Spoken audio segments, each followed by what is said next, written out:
하겠습니다. 안녕하십니까? 오늘 데살로니가전서 마무리하도록 하겠습니다. 데살로니가 5장 23절부터 28절까지 말씀을 보도록 하겠습니다.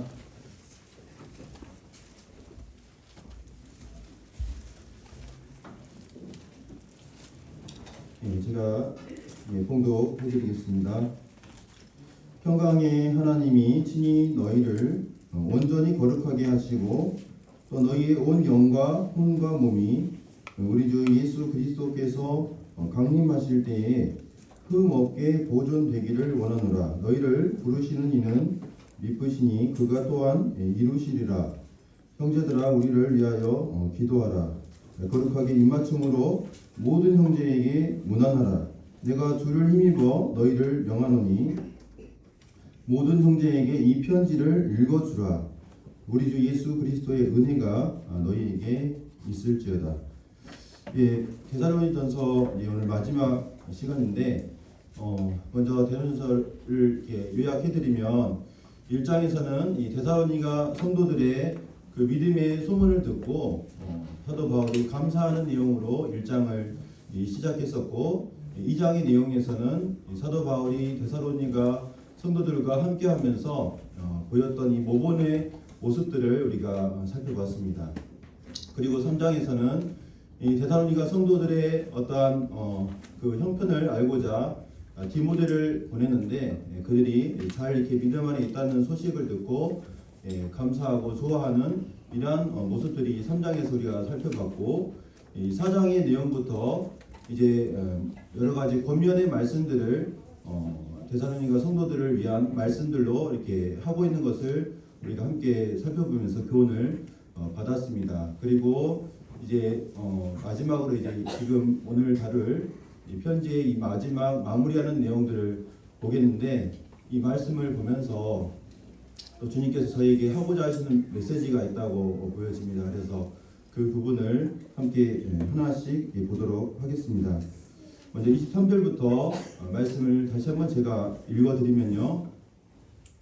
평강의 하나님이 친히 너희를 온전히 거룩하게 하시고라고 말하고 있습니다. 사도 바울이 현재 마지막 편지를 마무리하면서 그들을 위한 이 기도의 제목 두 가지를 이렇게 또 소원하는 이러한 두 가지의 모습을 볼 수가 있는데, 첫 번째는 데살로니가 성도들이 친히 하나님께서 거룩하게 해주시기를 첫 번째로 기도하고 있고, 두 번째는 그들의 온 영과 혼과 몸이 보존되기를 원한다고 하는 이 두 가지의 기도 제목을 이렇게 하고 있는 것을 우리가 볼 수가 있습니다. 먼저 여기 말씀을 보면 평강의 하나님이 친히라고 말하고 있습니다. 이 평강의 하나님은 바로 여러 가지 고면을 하고 마지막에 그들에게 다시금 그들이 복음을 통해서 평안한 하나님과 더불어 이 평안함을 누리게 된 그 하나님과의 평강에 대해서 상기시키면서 그 평강의 하나님께서 너희에게 이렇게 해주시기를 바란다고 하는 표현으로 보여지는데, 그것은 바로 온전히 거룩하게 해주시기를 바란다고 말하고 있습니다. 우리가 이미 이 데살로니가 전서의 내용들을 보았을 때 거룩한 삶을 위해서 사도 바울은 두 번이나 이미 언급을 하고 있는 것을 보았는데, 3장에서 그들이 거룩하게 흠없게 되기를 원한다는 이 기도의 제목이 한 번 있었고, 또 4장의 1절부터 그들이 성적인 이 거룩함에 대해서 말할 때 이 거룩함에 대해서 말하고 있는 것을 우리는 살펴보았는데, 여기서 또다시 마지막으로 편지를 마무리하면서 사도 바울은 그들이 거룩한 삶을 살게 되기를 또다시 원하고 있는 것을 보게 됩니다. 이 거룩이라는 이 말의 뜻은 구별되다, 따로 구별하여 놓다, 쓸 수 있는 이런 상태로 따로 분리해 놓다라는 뜻을 갖고 있다고 말씀을 드렸습니다. 아마 사도 바울의 마음 가운데 데살로니가 성도들이 계속해서 참 아름다운 이 신앙의 삶들을 살아가고 있는데, 그들이 계속해서 거룩하고 흠없는 이러한 상태로 하나님께서 사용하시기 합당한 이러한 모습이 되기를 원하는 이런 마음으로 마지막에 이 내용을 담고 있는 것을 우리가 생각해 볼 수가 있는 것입니다.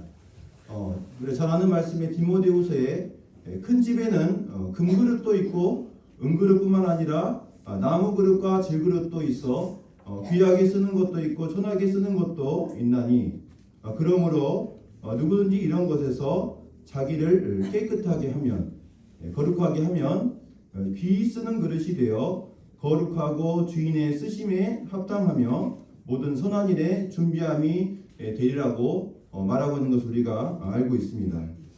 그래서 이미 그들은 놀라운 이러한 신앙의 삶들을 살고 있지만 혹여나 그들의 삶 가운데 있는 죄악으로 말미암아 하나님께서 쓸 수 없는 이러한 그릇이 되지 않기를 이 사도 바울이 이 마지막 말미에 하고 있는 것을 우리는 생각해 볼 수가 있는 것입니다. 그 다음에 두 번째 소원의 내용이 바로 그들의 온 영과 혼과 몸이 흠없게 보존되기를 바란다는 이 말을 하고 있는 것을 우리가 볼 수 있습니다.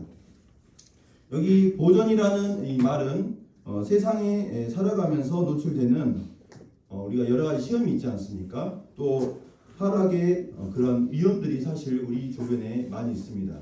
이런 위험으로부터 보호받는다는 이런 의미를 가지고 있습니다. 오늘 예배 시간에도 요한복음 17장의 말씀을 한 형제님께서 이렇게 인용하시면서 감사를 드리셨는데 저도 이 말씀을 보면서 이 보존이라는 단어를 보면서 우리 주님께서 요한복음 17장에서 이 보존이라는 단어를 3번이나 이렇게 언급하고 있는 것을 볼 수가 있는데 거기서 주님께서는 이 땅에 남겨져 있는 이 제자들을 자신이 하나님 아버지 앞에 의탁하면서 제가 이 제자들을 위해서 이 사람들을 위해서 보존하는 일을 했고 또 자신이 떠난 뒤에도 보존해 주시기를 이러한 세상의 여러 오염으로부터 지켜 보호해 주시기를 원하는 이러한 기도를 하고 계시는데 아마 바울이 동일하게 이제 남겨져 있는 이 데살로니가 성도들의 이러한 삶이 계속해서 주님이 쓰시기에 합당한 이러한 보존된 모습으로 거하기를 원한다. 이런 마음이 동일한 것으로 보여졌습니다. 그래서 이 영과 혼과 몸을 흠없게 보존해 주시기를 원하는 이 말씀 속에서 영혼 몸이라는 이 단어가 등장하는 것을 볼 수가 있습니다. 사람의 구성 요소에 대해서 영혼과 육으로 이루어졌다 또는 영과 혼과 육으로 이루어졌다 이런 여러 견해들이 있습니다. 하지만 여기 데살로니가 전서에서는 영과 혼과 몸으로 사람의 여러 요소들 가운데 이렇게 구분해서 말하고 있는데 어쨌든 여기 이 말씀 그대로서는 영과 혼과 몸이 온전히 보존되기를 그 전 인격체가 데살로니가 성도들이 온전히 흠없게 보존되기를 원하는 이 바울의 이 말씀 그대로 저는 이제 보고 이렇게 교제를 하도록 하겠습니다. 먼저 이 영은 하나님을 의식하는 그런 기관이라고 볼 수가 있겠습니다. 그 다음에 혼은 지성과 또 감성과 의지를 가지고 있는 인격을 가진 인격을 의미하고 또 자기 자신을 이렇게 양심적으로 내가 어떻게 살고 있는지 이런 것들을 느끼는 그러한 감각의 영역이라고 보여지고 그 다음에 이 몸은 이 우리가 눈으로 볼 수 있는 육체에서 신체와 뼈와 살을 의미하는 것으로 보여지는데 바로 이 세상을 우리가 감각하지 않습니까? 그래서 이런 이 세 가지로 이렇게 보여지는데 어찌 되었든 이 사도 바울은 이 온 영과 혼과 몸이 흠없게 보존되기를 원한다고 말하고 있습니다. 우리는 어떻게 이 온 영과 혼과 몸이 하나님 보시기에 이렇게 보존된 모습으로 나타날 수 있을까 하는 부분들을 이렇게 생각해 볼 때 제가 생각이 들었던 말씀이 이 말씀이었습니다. 우리가 고린도서 7장 1절에 사도 바울이 고린도 교회를 향해서 그들이 거룩함을 온전히 이루기를 바라는 마음에 결론을 내리는 이 말씀 가운데 그런즉 사랑하는 자들아 이 약속을 가진 우리는 하나님을 두려워하는 가운데서 거룩함을 온전히 이루어 육과 영의 온갖 더러운 것에서 자신을 깨끗이 하자고 말하고 있는 것을 볼 수가 있습니다. 형제 자매님들, 우리가 어떻게 여러 가지 오염으로부터 세상의 여러 타락의 위험으로부터 우리 자신을 지킬 수 있겠습니까? 이 말씀을 통해 우리가 볼 때 바로 하나님을 두려워할 때 우리는 온갖 우리의 영과 혼과 몸을 자극하는 그러한 여러 가지 죄악의 유혹으로부터 우리 자신을 지킬 수가 있다고 하는 것입니다. 과거에 사무엘 시대에 있었던 이 엘리라는 제사장이 있었습니다. 이 제사장인 이 엘리가 하나님 앞에 그 가문이 하나님의 그 제사장의 일을 감당할 수 없는 이러한 길을 가게 되었는데 그 몰락한 이유가 성경에서 뭐라고 말하고 있습니까?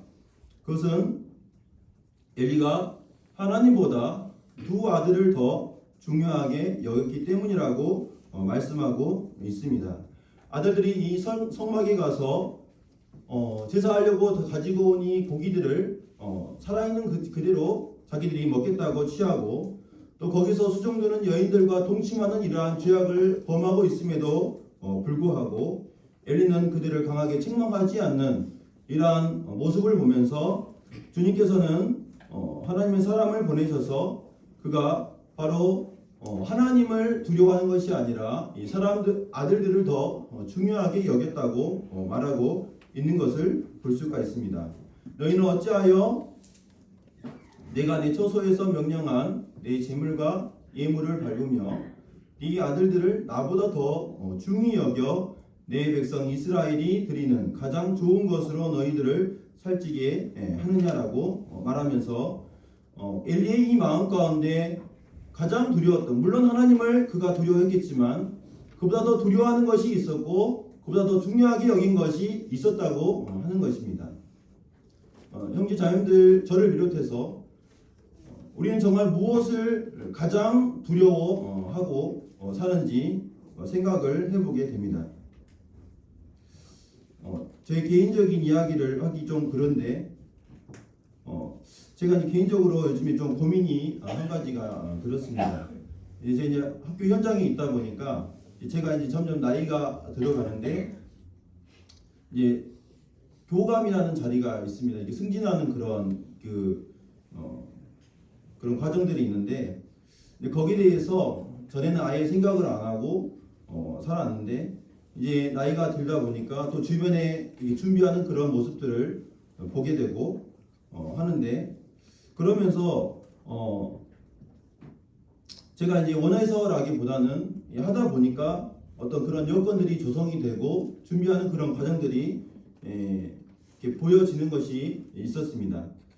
그래서 이제 주변에 이렇게 선배된 선생님들도 이렇게 권하는 이런 부분들을 보면서 이런 과정들을 어떻게 받아들여야 할 것인가 하는 이런 생각들을 갖게 됐는데 제가 이제 이 부분을 마음 가운데 기도하고 생각하면서 사실 하나님 앞에 뭐 사람이 갖는 이런 지위나 권력이라는 것이 사실 아무것도 아니지 않습니까? 하나님은 세상을 만드셨고 세상을 운행하시는 하나님인데 그 하나님 앞에서 이런 작은 이 자리가 그게 사실 의미가 없는 것이고 그것이 결국 클 수가 없는 그런 것이라는 것을 보게 되는데 제 마음 가운데 그런 두려움이 생겼습니다.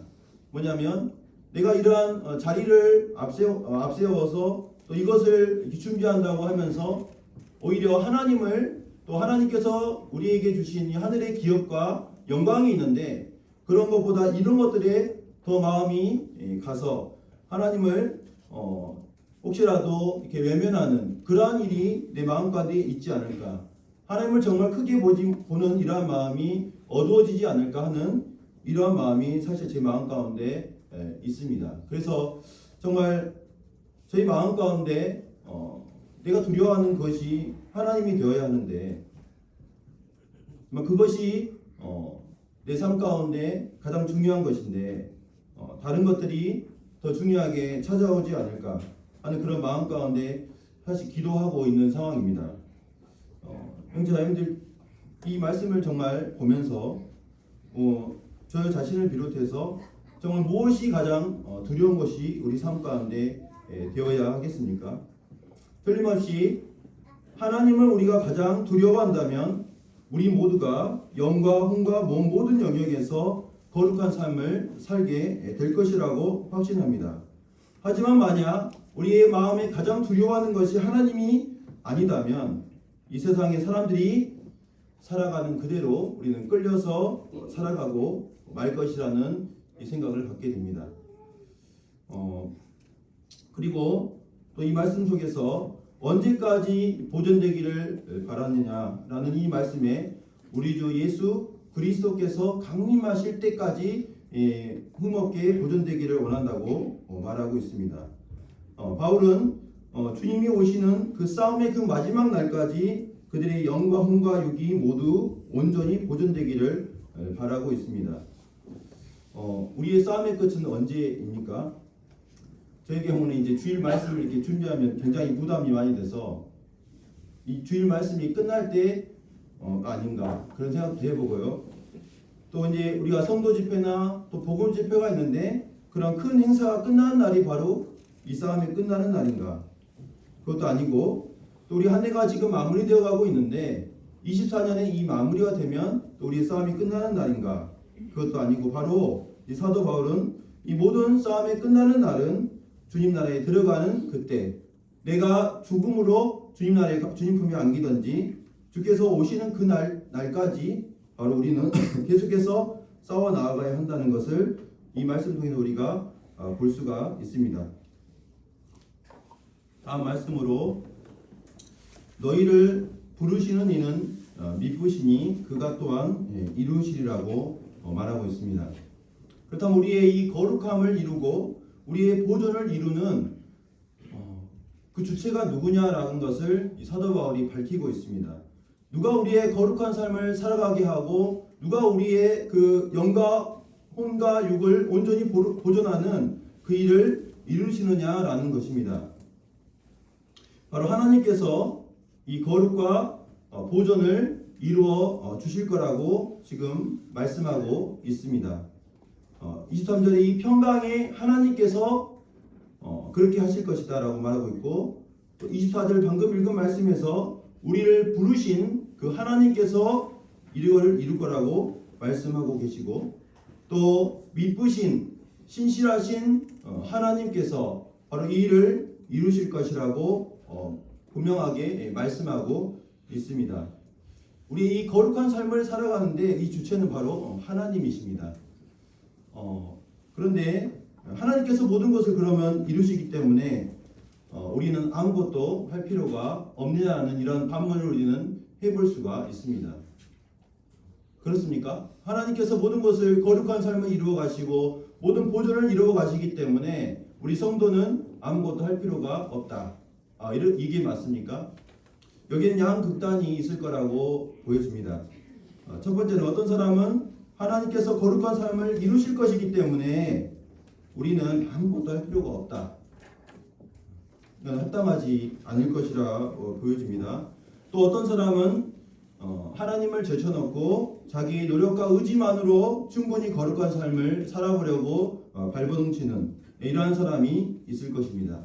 그전 둘 다 잘못된 이 극단의 유형이라고 보여집니다. 그렇다면 이 성경은 어떻게 하시느냐, 어떻게 하는 것을 하나님 원하시느냐.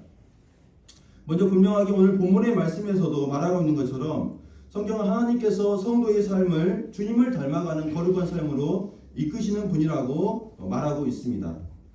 거룩한 삶, 흠없는 삶으로 우리 안에서 계속해서 성령님께서 역사하고 계십니다. 그리고 우리의 삶의 모든 환경의 모든 것들, 그것이 좋은 일이든 나쁜 일이든 어떤 사람을 통해서든 어떤 사건을 통해서든 하나님은 계속해서 모든 것을 합력하여 선을 이루신다고 성경은 말하고 있습니다. 그래서 이 본문의 말씀에서 분명하게 데살로니가 성도들을 향한 하나님의 그 계획과 의지가 우리는 드러나 있는 것을 볼 수가 있는 것입니다. 그렇다면 어떻게 하는 것이 바로 여기에 바람직한 균형된 이러한 삶일까라는 것을 고민하면서 저는 이제 학개서의 말씀을 통해서 이 부분을 좀 이렇게 고민에 대한 답을 이렇게 보게 되었습니다. 결론부터 말씀을 드리면 바로 하나님의 역사하심, 그 이루어 가심에 대해서 우리가 분명히 신뢰하고 또 그것을 붙들고 순종하는 것이 바로 이 거룩한 삶을 살아가는 길이 된다는 것입니다. 학개서 말씀이 좀 길긴 하지만 제가 이제 한번 읽어드리도록 하겠습니다. 학개서 2장의 말씀에 이런 말씀이 있는데 2장 3절, 4절, 9절 말씀을 제가 읽어드리겠습니다. 너희 가운데 남아있는 자 중에서 이 성전의 이전 영광을 본 자가 누구냐? 이제 이것이 너희에게 어떻게 보이느냐? 이것이 너희 눈에 보잘것없지 아니하냐? 그러나 여호와가 이르노라. 스룹바벨아 스스로 굳세게 할지어다. 여호사닥의 아들 대제사장 여호수아야 스스로 굳세게 할지어다. 여호와의 말이니라. 이 땅 모든 백성아 스스로 굳세게 하여 일할지어다. 내가 너희와 함께하노라. 만군의 여호와의 말이니라. 이 성전의 나중 영광이 이전 영광보다 크리라. 만군의 여호와의 말이니라.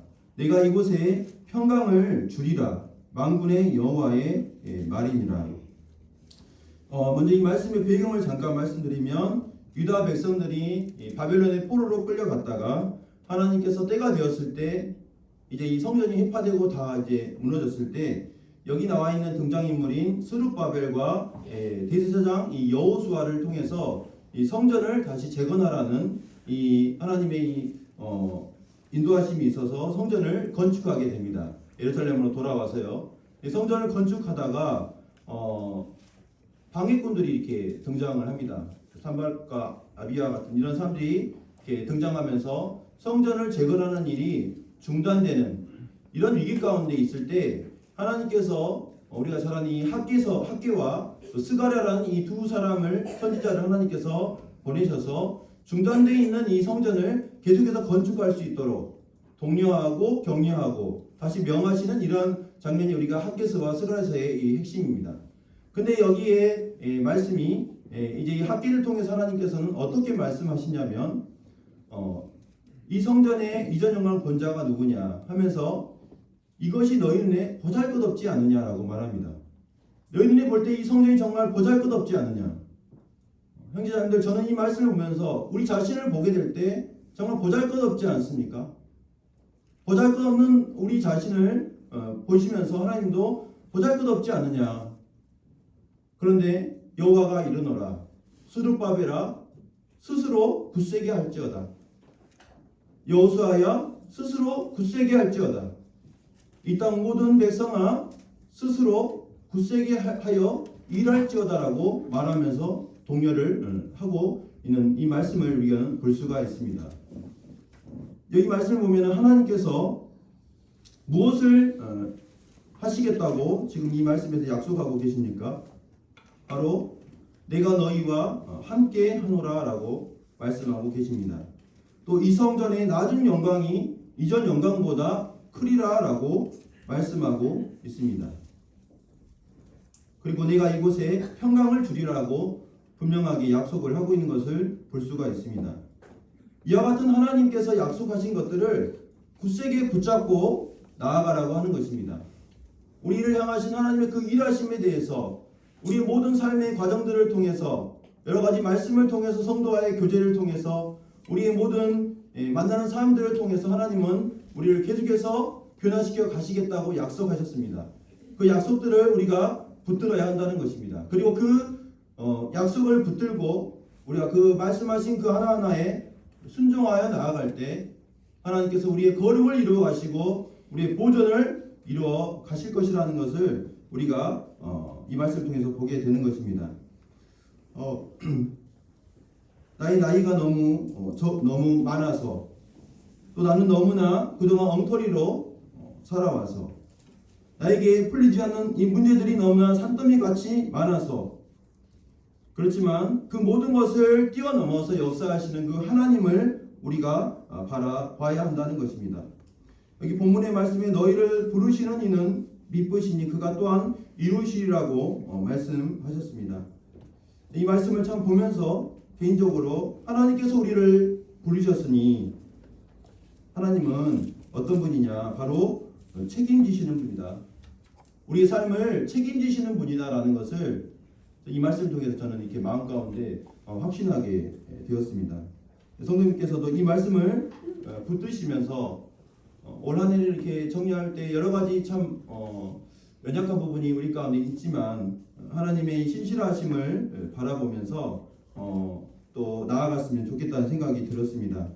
다음으로 25절 말씀에 형제들아 우리를 위하여 기도하라 라고 말하고 있습니다. 다시 말하면 데살로니가 성도들에게 1장에서는 자기가 바울이 데살로니가 성도들을 위해서 기도했던 내용들이 나오는데, 여기에서는 자신을 위해서, 자신과 또 디모데와 실로를 위해서 함께 기도해 달라고 요청하고 있는 말씀을 우리는 보게 됩니다. 사도 바울이 얼마나 이렇게 훌륭하고 또 여러 교회들을 개척하고 하나님께 받은 계시가 큰 이러한 사람이지 않습니까? 그런데도 사도 바울은 이 기도 요청하는 이 모습을 우리가 볼 때 기도 부탁하는 것이 믿음 없는 것이 아니다. 기도 부탁하는 것이 사람들에게 해를 끼치는 것이 결코 아니다라는 그런 교훈을 참 받게 됩니다. 서신서에서 많이 이 사도 바울이 기도 요청을 하고 있는 것을 볼 수가 있습니다. 왜 바울은 이 기도 요청을 하고 있습니까? 그것은 바로 그 누구도 홀로 하나님의 일을 감당할 수 있는 사람은 없기 때문입니다. 그 누구도 하나님의 도움이 필요하지 않을 정도로 강인한 그런 사람은 없기 때문입니다. 그래서 하나님께서는 우리가 중보 기도함으로 다른 사람 성도들을 위해서, 또 인도자들을 위해서, 또 선교사들을 위해서, 장기적으로 기도가 필요한 그런 성도들을 위해서, 또 우리 서로서로의 형편을 아는 대로 함께 기도에 동참함으로써 하나님의 일을 이루어가기를 원하신다는 것입니다. 다음으로 5장 26절 말씀을 보시면 거룩하게 입맞춤으로 모든 형제에게 문안하라라고 말씀하고 있습니다. 거룩하게 입맞춤이라는 단어가 이렇게 나옵니다. 낯뜨거운 이라는 단어인데요. 근데 거룩하게 입맞춤이라는 것은 당시에 그 성도들 간에 인사하는 이 방법이었습니다. 근데 점차 이제 문화가 달라지면서 우리나라 같은 경우는 다들 형제자매들 어떻게 인사하셨어요? 입맞춤 하셨어요? 다들 악수하시고 이렇게 또 이렇게 고개 숙이시고 그러면서 이제 안부도 묻고 이렇게 하시는데 지금은 이제 악수나 포옹 같은 걸로 이렇게 대체되는 이러한 상황인데 이게 이제 거룩하게 입맞추라는 이 단어가 문자 그대로 우리는 순종해야 된다라고 말하기보다는 이 문화에 따라서 바뀔 수 있는 그런 여지들을 우리가 보면서 이 말씀을 보는 게 맞다고 보여집니다. 근데 저는 이 말씀에서 주목되었던 이 단어가 모든 형제에게 문안하라는 이 말씀을 참 보게 됩니다. 얼마나 오늘날 우리는 바쁜 일상을 정말 살아갑니다. 저도 하루가 전쟁터 같아요. 그냥 하루 이렇게 아침에 눈 뜨고 집에 가서 잠잘 때까지 이렇게 정말 이렇게 바쁜 하루하루를 살아가는데 문안하라는 것입니다. 서로 인사하라는 것이죠. 제가 최근에 읽었던 책 중에 제목이 좀 그러긴 한데 끌리는 사람은 1%가 다르다라는 제목의 책을 우연히 보게 됐습니다. 제가 읽고 지아한테 건네줬습니다. 근데 이제 거기 내용에 어떤 게 있냐면 끌리는 사람의 특징 중에 하나가 필요할 때만 연락하는 사람이 아니라 필요한 일이 없어도 안부 인사하는 것이 특징이다라는 대목이 있었습니다. 혹시 우리는 필요할 때만 성도들에게 연락하는 그러한 경향은 없는가? 이 책에 나와 있는 이 사람의 저자의 의도는 이 문안 인사하는 것을 통해서 자신의 어떤 인기를 얻고 또 어떤 물건을 잘 팔 수 있는 그런 비결이 된다는 이런 목적으로 사실 권유한 부분이 있었습니다만 우리는 이러한 우리의 인기를 얻기 위해서 또 뭔가 사업을 잘 이렇게 하려고 하는 것이 아니라 바로 그것이 바로 사랑의 표현, 성도 간의 사랑을 나타낼 수 있는 그런 방법이 된다고 하는 것입니다.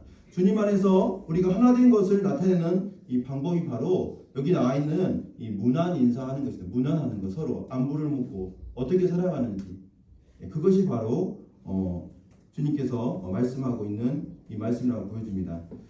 그 다음 27절 말씀에 또 보겠습니다. 내가 주를 힘입어 너희를 명하노니 모든 형제에게 이 편지를 읽어주라.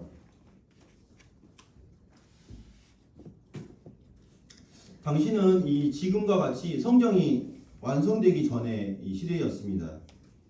뭐 지금 복사기가 밑에서 주보도 복사하고 이렇게 하는데 편지가 왔는데 이거를 어떻게 공유를 하겠습니까?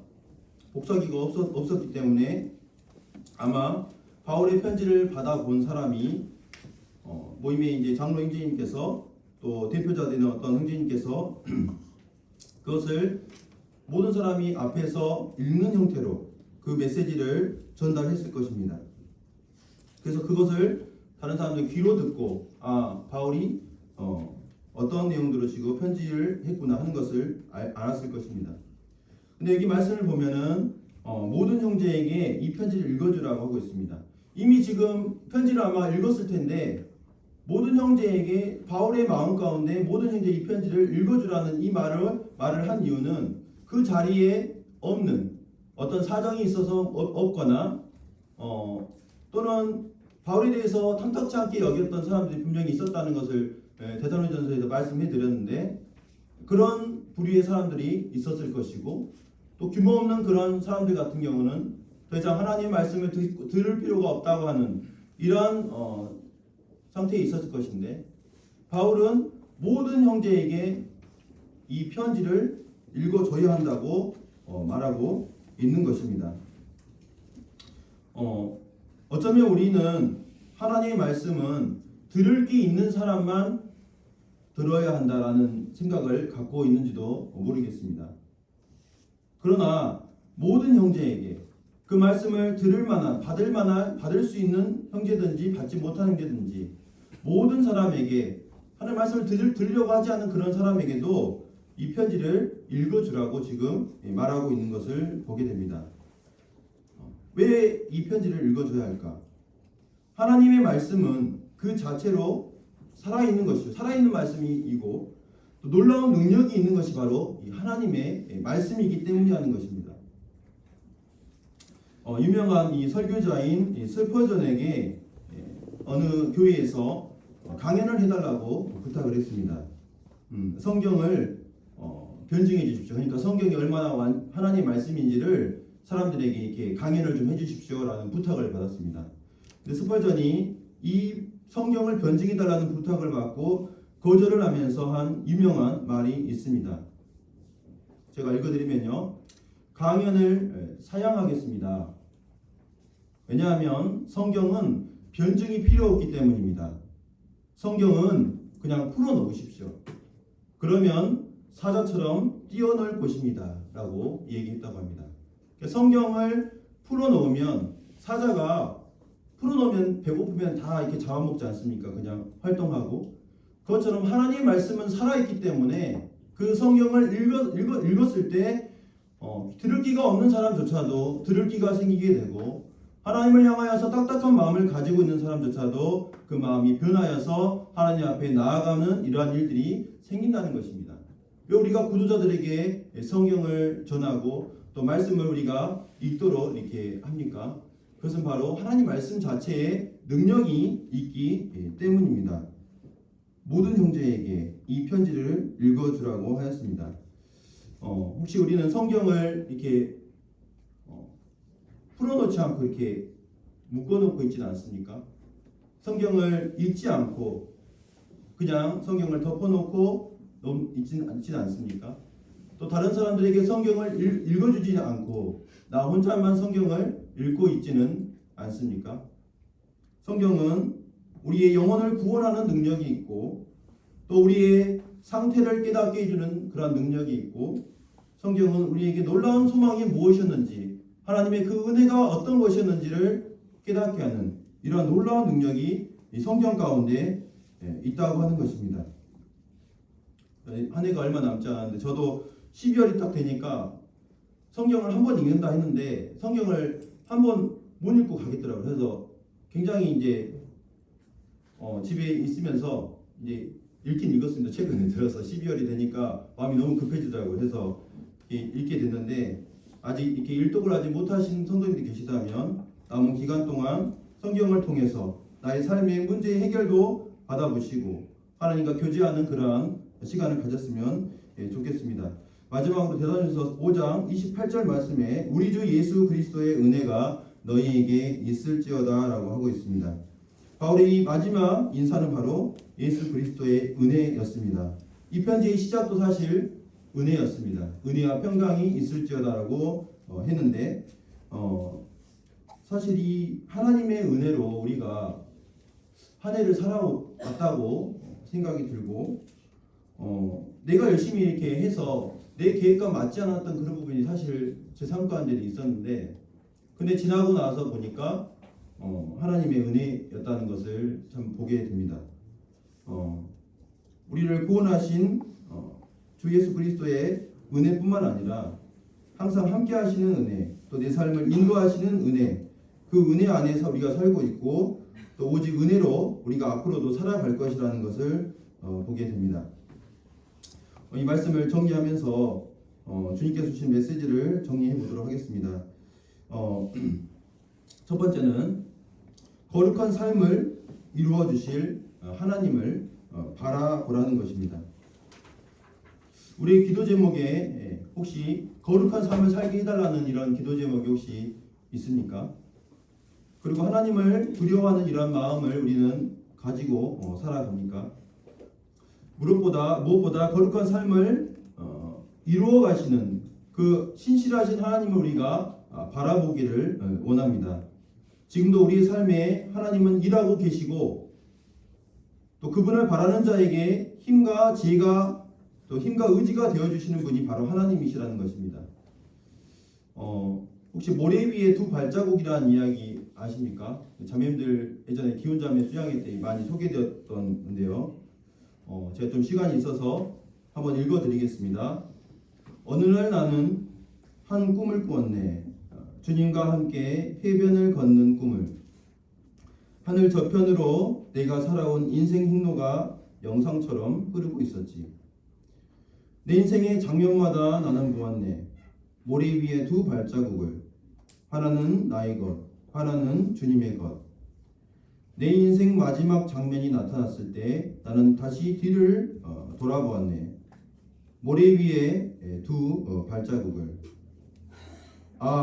그러나 어찌된 일인가? 나의 가장 고통스러운 시련의 때에 모래 위에 발자국은 하나뿐이니 나는 주님께 말씀드렸네. 주님, 저는 모르겠습니다. 제가 주님을 따르겠다고 했을 때 주님은 저와 동행해 주신다고 하셨는데 제 인생의 시련의 때에 그것도 여러 번 모래 위에 발자국은 하나뿐이니 주님께서 말씀하셨네. 내 사랑스럽고 소중한 아이야, 나는 너의 시련의 때에 한 번도 너를 혼자 둔 적이 없단다. 모래 위에 발자국이 하나뿐인 것은 그때에 내가 너를 업고 걸었단다. 메리 스티븐슨이라는 분이 쓴 이 시의 내용인데요. 주님은 우리의 삶을 함께 하신다고 했는데 지금도 우리가 그것을 인지하지 못할 뿐이지 주님께서는 그 우리의 삶을 계속해서 붙들고 그 신실한 그 주님의 품으로 안고 가고 계신다는 것입니다. 그래서 그 인도하심에 우리가 순종하면서 나아가기를 바라는 마음이 있습니다. 그 다음에 두 번째는요, 한 해를 돌아보면서 또 새해를 이렇게 또 계획하는 그런 시간이 되었으면 좋겠습니다. 통일찬송가 429장에 이런 내용이 있습니다. 세상 모든 풍파 너를 흔들어 약한 마음 낙심하게 될 때에 내려주신 주의 복을 세어라. 주의 크신 복을 네가 알리라. 받은 복을 세어 보아라. 크신 복을 네가 알리라. 받은 복을 세어보라. 주의 크신 복을 네가 알리라. 하늘을 돌아보면서 너무 힘들고 또 낙심과 또 한숨만 나온다면 이 내려주신 주의 복을 세어보라고 이 찬송가 가사는 말하고 있습니다. 그럴 때 주의 크신 복이 뭔지 네가 알게 될 것이라고 말하고 있습니다. 그 다음에 더불어서 한 해 동안 나는 얼마나 다른 성도들 위해서 이 중보의 기도에 동참했는가 돌아봤으면 좋겠습니다. 주보에 매주마다 가정별 기도 제목이 나오고 있습니다. 오늘도 기도 제목이 나와 있는데요. 또 자매회에서도 기도 제목이 나오고 있습니다. 또 교회에 광주 남북교회 기도 제목이 있습니다. 그리고 열린길 선교회에서는 격월로 선교사들의 소식이 계속해서 등재되어 나아가고 있습니다. 함께 우리가 기도해서 동참할 수 있는 이런 부분들이 굉장히 많다는 것을 우리는 볼 수가 있는 것입니다. 그래서 하나님의 일을 함께 이루는 이러한 우리 교회가 되기를 바라는 마음이 있고, 또 성도 간의 이 사랑을 나누는 이러한 문안 인사, 평상시에 잘 이렇게 교제 안 하고 하셨던 분들한테도 새해를 이렇게 맞이하면서 이렇게 문자라도 한 번씩 이렇게 하면서 서로의 사랑을 확인하는 그러한 시간이 되었으면 좋겠습니다. 데살로니가전서 15번을 통해서 모든 말씀을 이제 교제했는데요. 성도님들이 기도해 주시고 하셔서 주님 은혜로 잘 맞출 수 있었다는 생각이 들고, 혹시 제가 이제 이 말씀을 처음으로 이제 강의하고 하는 부분이라서 부족한 부분이나 또 이렇게 권면해 주시고 싶은 부분이 있다면 말씀해 주시면 제가 또 이렇게 받아들이고 이렇게 하도록 하겠습니다. 그래서 기도해 주셔서 감사하고 이상으로 말씀을 마치도록 하겠습니다.